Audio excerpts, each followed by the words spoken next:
Glamorgan made it 2 wins out of 2 at the start of this season's Yorkshire Bank 40 competition after their captain Marcus North inspired them to a 26-run victory over Middlesex at Lords with a brilliant 100.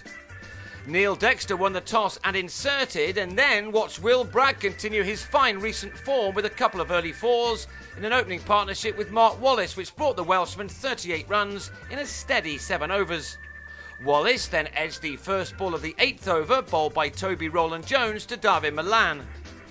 And 3 balls later, a superb bit of fielding in the covers from Joe Denley ran out Chris Cooke for a duck to leave Glamorgan on 38 for 2. But North began his best ever one-day innings with a string of 4s and never looked back. With Bragg now taking a back seat, the Australian produced some stunning strokes to rebuild his side's innings. Bragg got to his 50 off 53 balls, while North reached his with his 7th 4 from his 47th delivery. He was making batting in the sunshine look rather easy. His 3rd wicket partnership with Bragg added 86 runs. Bragg the next man out for 62 when he carved a ball from Josh Davey to Tom Smith to lead the visitors on 124 for 3 in the 24th over. But that was to be Middlesex's last success with the ball, as the 2 Australian-born players, North and Jim Allenby, supplied plenty of glorious shots on a glorious North London day in a partnership which ultimately took the game away from their hosts. There was some scintillating batting, most notably off Smith, whose 4 overs cost 37. North was by now seeing the ball as if it was the size of a cow, and he deposited Dexter into the grandstand to move into the 90s. He didn't stay there for too long either, reaching his sensational century with a speedy couple of runs off Rowland-Jones. North had needed only 81 balls for his ton, which had contained 14 sumptuous 4s and 1 6. It was North's 9th one-day 100, and it came on a ground where he once took 6 wickets in a test match against Pakistan. Allenby hit the next ball for 6 before he eased to his 50 off just 39 deliveries, an innings containing that maximum and 3 other 4s.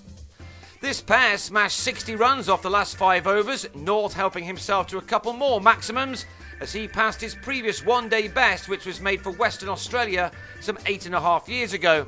He was to end on a fabulous 137 from 98 balls, and with Allenby smacking 69 off 50, Glamorgan ended their innings on a very challenging 280 for 3. One thing a total like that suggests is that this was a very good batting surface, and with many of their top order in good nick, Middlesex would not have given up hope of stealing the game from here, especially with Chris Rogers trying to prove that this was a day for all men from down under. He and Malan ensured that no wickets fell early as they responded with a stand of 43 in the first 7 overs. That 7th over was ended with the big wicket of Rogers though, who got a leading edge to this ball from Allenby to give Murray Goodwin a simple catch. Rogers was gone for 22, but Middlesex was still able to press on through Malan and new man Paul Stirling. They didn't go hell for leather but played their shots when they could, in pushing the total up to 79 in the 14th over. What they really needed was a substantial partnership, but they started to lose wickets at regular intervals after Malan drove loosely at Will Owen to be held by Dean Koska after contributing 35 runs. Denley was out for 11, and then Stirling was bowled by Owen for 36 to leave Middlesex on 110 for 4 at the halfway stage of their reply. So they now had to get their skates on, something Gareth Berg started doing immediately. There were still enough overs left for them to turn this game around, although the visitors were by now big favourites. Dexter didn't think so though. He whacked Michael Hogan into the distance. But in the same over, the big Aussie exacted his revenge as the batsman sliced him to Cooke to depart on 24. With 10 overs to go, Middlesex needed 109 to win, but were now 6 down as John Simpson was another to go, attempting the big hit. Berg had more success doing that. He moved towards a 40-ball half-century with a delightful straight 6 of Allenby, and the result was the same in the next over when Owen was dispatched over mid-wicket for another maximum. But Berg was beginning to run out of partners. Davey clipped Allenby out to Cooke, and Rowland-Jones mistimed a hit off Hogan's full toss to be taken at long off. That left Middlesex 22 balls to score 56, an unlikely scenario, although Berg took his side closer than they might have got. He was out for an entertaining 75 as Middlesex ended their innings on 254 for 9. Not a bad effort at all, but sadly for them, not good enough as Glamorgan made it 2 wins out of 2 this weekend.